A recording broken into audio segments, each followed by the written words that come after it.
Do you like ice cream? Who doesn't like ice cream? It's delicious. You know what else is cool? New rules for the MLB in the 2022 season. Shall we discuss? In case you've been living under a rock or a boulder or a bridge or something like that for the past few days and you didn't know this, the MLB and the MLBPA finally reached an agreement and their deal is done. This new agreement mainly deals with boring stuff like money and terms of employment and conditions and stuff like that, but there are some new rules this year for baseball, and those rules are as follows. Number 1, the National League will adopt a designated hitter rule. This means pitchers will no longer bat, and a designated hitter, also known as a DH, will bat for them. That's awesome because it means there's going to be a lot more offense in that 9th spot. That means we're going to see an increase in offense in the 2nd and 3rd innings because that's usually when pitchers come up in the National League. It's a universal designated hitter rule. Next up, a new rule.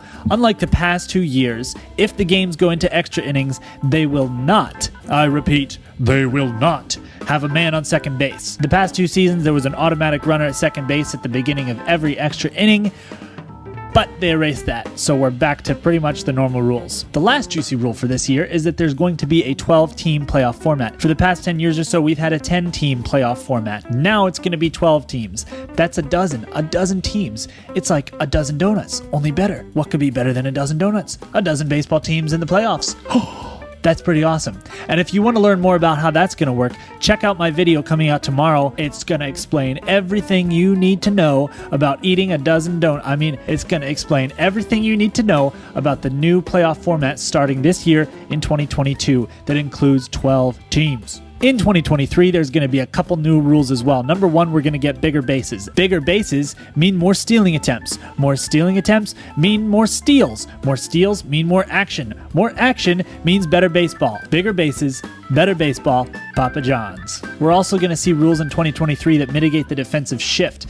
This is going to lead to an increase in base hits, doubles, triples, and base running. Again, more hits, more action, better baseball, Papa John's. In 2023, they're also going to introduce pitch clocks. This is going to prohibit pitchers from leaving the mound consistently. It will diminish the time between pitches, and it will keep the game crisper. A crisper game means better action. Better action means better baseball.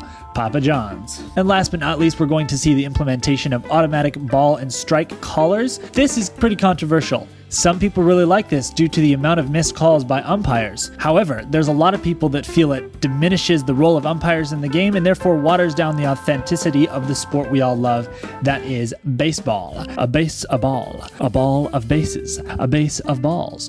It's none of those. It's a sport called baseball.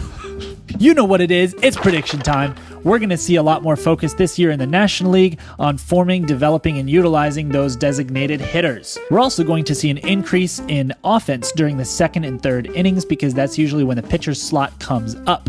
And instead of pitchers, we're going to see those DHs. Did you do your homework? Do you remember what DH stands for? It stands for dumb hippos. No, it doesn't stand for dumb hippos. It stands for designated hitter.